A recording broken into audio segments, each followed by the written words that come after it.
Hi, and that's exactly what we're going to talk about today. If this video caught your interest, subscribe to the channel. The real lives of the wealthy in the past were far stranger, more scandalous, and more fascinating than any TV series. If you agree, hit subscribe. If you think I'm exaggerating, drop a comment. The next story will shatter yet another myth about the glamorous life of the elite. Korea, 1392. A general has just overthrown a dynasty. His name is Seonggye. But he's got a problem. Under his command is the army. He is in charge of the government. But until now, he doesn't have control of the one thing, that which makes power perpetual. The narrative on who should govern. The former ruling house, Goryeo, had its capital in Gyeongbokgung. Its palaces, its temples, its sacred sites. Each of the buildings in that city, it was a monument to the dynasty that he had just overthrown. And each monument was a reminder, this man is a fake. His answer was easy. Move the capital. Build a new city from nothing. And in the heart of that city, build a palace so magnificent which hardly anyone would doubt if the new dynasty should be there or not. He selected the location that was surrounded by 4 mountains. To the north of Bukhansan, Naksan to the east. To the west is Inwangsan. To the south, Namsan. The Pungsu masters, Korea's geomancy experts, declared it perfect. The city would have mountains as its protection. Negative energy would be carried off by the rivers. The orientation will achieve maximum power flow through every building. Construction began in 1394. The king asked his architects to give him one order: construct something in perpetuity. 30,000 workers, called up from all over the country, carpenters, stonemasons, plasterers, painters, all brought to this site on the edge of a mountain to construct something that Korea hadn't seen before. In just 2 years, Gyeongbokgung Palace was now completed. 390 buildings, a seat room large enough to accommodate the entire court, private royal quarters, gardens, pavilions, enclosed in walls that extended for miles. The residence of happiness, constructed with a heart that sought to have the world believe he deserved to be king.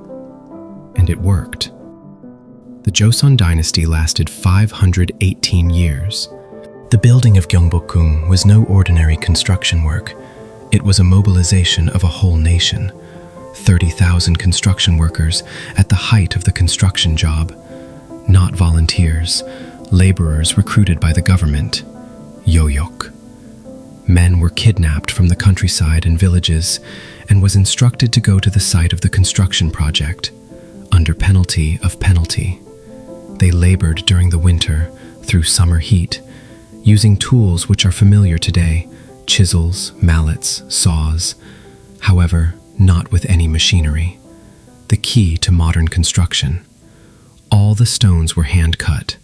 All of the beams were handcrafted. All tiles were hand-fired. The stones of the granite foundation, some of which weigh several tons, prizes were taken from quarries miles and miles away, using teams of men with ropes and wood rollers. The window features a single foundation stone. It may take weeks to get them in place. The wood used was from forests in all parts of Korea. Master carpenters chose their trees, pine, oak, zelkova, for specific structural purposes. The right kind of material in the wrong location was not acceptable. The roof tiles, hundreds of thousands of them, they were manufactured in special kilns. A special committee was created for this project. The stamping of each tile with a mark, the identification of the kiln in which it was fired, so faulty work might be followed up and punished. Money is difficult to put a price on. Historians estimate the building of the dam was finished in 1989. The amount of resources consumed is equal to the value of several years of the total tax revenue of the kingdom. Rice, cloth, metal, timber, all diverted from normal use to provide food, clothing, and tools for the construction labor. But human cost was the true cost. Records from this period refer to laborers perished due to cold, fatigue, and accidents, families going hungry. Their men were taken for construction, so areas that were not cultivated for crop planting farms that were abandoned. The king had to have his palace, the throne hall, Gyeongbokgung, the highest cost single building was. It had a double roof, which needed wooden beams, unusually tall and straight. That had been a long and difficult process of obtaining and shipping. It had a stone floor, which was set in with care, which still leaves a lasting impression on today's engineers, as well as its painted inside, dragons, phoenixes, clouds. Master painters who worked for months were required, on scaffolding up high above the floor. At the completion of the work, this was the highest cost building we built. It was the biggest ever built on the Korean peninsula, and it burned to the ground 197 years later. In 1592, Japan invaded Korea. Toyotomi Hideyoshi's army, in the same warlord that we talked about in the last video, swept around the peninsula with a force Korea had never faced before. The royal court ran for their lives from Seoul. Even before the Japanese army had reached them, the palace was on fire, not burned by the invaders, self-scorched by Koreans, riotous slaves who noticed the turmoil and seized the chance to destroy the government records. These were the records that recorded their bondage. On the day that the Japanese came, Gyeongbokgung was already in ash. Over the next 270 years, the palace was in ruins. Other, smaller palaces were also used by the Joseon kings. The Palace of Shining Happiness, Gyeongbokgung, became a ghost, a memory. Weeds on the surface of foundation stones, trees growing on floor of throne hall. Then, in 1863, a 10-year-old boy became king, and his father became the most powerful man in Korea, the regent, Hungson Daewongun. So decided Korea that its symbol should be restored. The reconstruction of Gyeongbokgung would take place, the same exactly as it was, but bigger. Funding was the issue. Korea was a poor nation in 1863. The treasury was now almost empty. The peasants were already burdened with a heavy tax load. The solution the regent had in store was brutal. He enacted a new tax, called a gate tax, on all who enter Seoul. He melted down Buddhist temple bells in respect of the copper they contained. He struck a new currency. $1 worth of coins are considered to have a face value of $100. Was responsible for inflation that racked the common people. He again forced people to work. Just like Seonggye 470 years ago. This reconstruction took 3 years.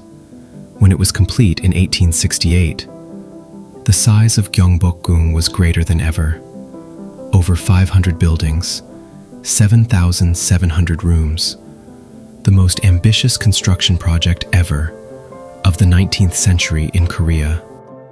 However, the nation which financed it, the cost was the one thing that broke was the inflation, the forced labor, the taxes. The regent's palace had been built on the plight of the people. It was meant to be a symbol of, with power comes a price tag. In Joseon, Korea, it was paid by ordinary people. In 1910, Japan annexed Korea, and the new colonial government looked at Gyeongbokgung Palace and encountered a barrier. Korean flag represents its territory and sovereignty, standing in the middle of their new colonial capital. They reacted in a controlled manner. During the next few decades, in the coming decades, the colonial regime in Japan, the building was torn down, one by one, in the palace area. In 1868, there were 500 buildings, of which the following are listed. Only 36 remained by 1945. Just in front of a throne hall in 1915, they built the Japanese Government General Building, a whopping building with a Western design, deliberately placed out of the way of sight. The city's Gyeongbokgung, a stone and concrete declaration. This line of rule has come to an end. Upon the independence of Korea in 1945, there remained the government building. It's been there for 50 years, a scar in the center of the palace in the form of a colony. Until the 50th anniversary in 1995 of Korean liberation, it was attacked by the government and started to be demolished. To take it out completely, it took years. And then the real work began. The reconstruction of a palace, Gyeongbokgung, is one of the most ambitious heritage projects ever undertaken in the world today. Since 1990, the Korean government has adopted the following policies: is systematically rehabilitating the buildings which were wrecked. The cost so far, over 900 billion Korean won, about $700 million US, and counting. There are 2 buildings that have been rebuilt. 2 buildings have been rebuilt, using traditional materials and techniques, artisans with historical skills, hand-cut and handmade wooden products, traditional kiln-fired roof tiles. The same techniques were employed in 1394. Although it was used again today, it is not the same one. In the current state, approximately 40% of the original palace has been restored. The work is likely to be ongoing until at least 2045. Today, Gyeongbokgung receives over 3 million visitors every year. It is the top tourist attraction of Korea. Change of guard ceremony, reconstructed from history, happens twice daily. A palace constructed to demonstrate a dynasty's worth to rule, self-burned, abandoned for 270 years, reconstructed by a regent who tore his nation apart in the process, systematically destroyed by a colonial power. This too is being rebuilt again, one stone at a time, one beam at a time, by a country that doesn't want it to go away. There are buildings that are priceless. Their value is priceless. That's what luxury actually looked like.